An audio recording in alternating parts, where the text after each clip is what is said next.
মানুষের জীবনের তিনটা কাল আছে, একটা অতীত কাল, আরেকটা বর্তমান কাল, আরেকটা ভবিষ্যৎ কাল।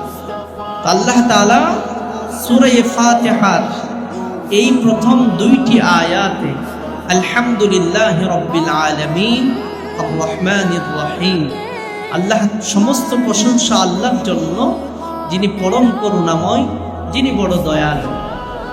মানুষের অতীত জীবনে আল্লাহ তাআলার রহম করুণা মানুষের উপরে আছে এবং আল্লাহ তাআলা অতীত জীবনে মানুষের উপরে অনুগ্রহ করেছেন। বান্দা মনে করতে পারে আল্লাহর রহমত, আল্লাহর করুণা এগুলো শুধু অতীত জীবনে ছিল না, তো ভবিষ্যৎ জীবনে কি হবে? এরপর আল্লাহ বলেন মালিকি ইয়াউমিদ্দিন, মালিকি ইয়াউমিদ্দিন অর্থাৎ মালিকি ইয়াউমিল জাযা।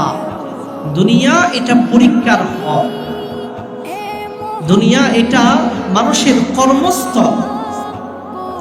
ভালো মন্দ যা করবে সবকিছু এই দুনিয়াতে করবে। আল্লাহ তাআলা এটার পরিপূর্ণ বদলা, পরিপূর্ণ জাযা, পরিপূর্ণ ফলাফল দুনিয়াতে দিবেন না। এটা দিবে কোথায়? হাসরের মাঠে। মালিকি ইয়াউমিদ্দিন, আল্লাহ সমস্ত জাযা দেওয়ার, সমস্ত ভালো কিছুর প্রতিদান দেওয়ার মালিক, প্রতিদান দিবসের মালিক আল্লাহ। আল্লাহ বললেন আমি অতীতেও তোমার উপরে যে অনুগ্রহ করেছি, দুনিয়াতে আসার পরে তোমরা ভালো খারাপ যা কিছু করবা সব কিছুর প্রতিদান তোমার উপরে আমার অনুগ্রহ থাকবে, আমার করুণা থাকবে। সেটা শুধু দুনিয়াতে নয়, অতীতে নয়, ভবিষ্যতেও থাকবে। কোথায়? হাসরের মাঠে। মালিকি ইয়াউমিদ্দিন, প্রতিদান দিবসের মালিক আল্লাহ তাআলা। এই জন্য দুনিয়াতে এই যে মালিকি ইয়াউমিদ্দিন এই আয়াত থেকে আমরা বুঝতে পারলাম, কেউ যদি দুনিয়ার মধ্যে অভাব অনটনে থাকে, কেউ যদি বিপদগ্রস্ত হয়, তাকে দেখে এ কথা বলার সুযোগ নাই যে এই বান্দার উপরে মনে হয় আল্লাহ অসন্তুষ্ট। আবার কেউ যদি দুনিয়ার মধ্যে লক্ষ কোটি টাকার মালিকও হয়ে যায়,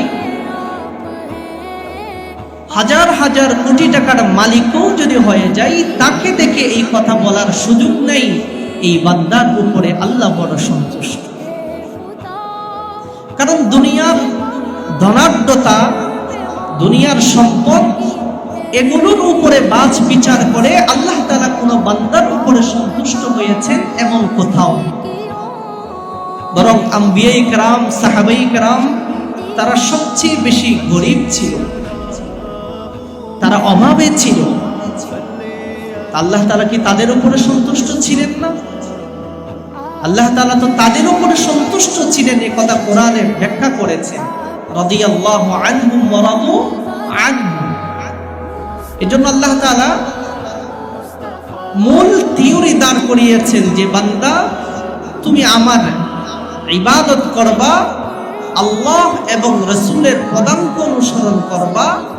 এটা করতে গিয়ে তুমি যদি বিপদগ্রস্ত হও নবীদের মতো, এটা করতে গিয়ে যদি তুমি মানুষের বঞ্চনার শিকারও হয়ে থাকো, এটা করতে গিয়ে যে তুমি যদি অপমানিত হয়ে থাকো, তো মনে করো তুমি সত্য পথে আছো।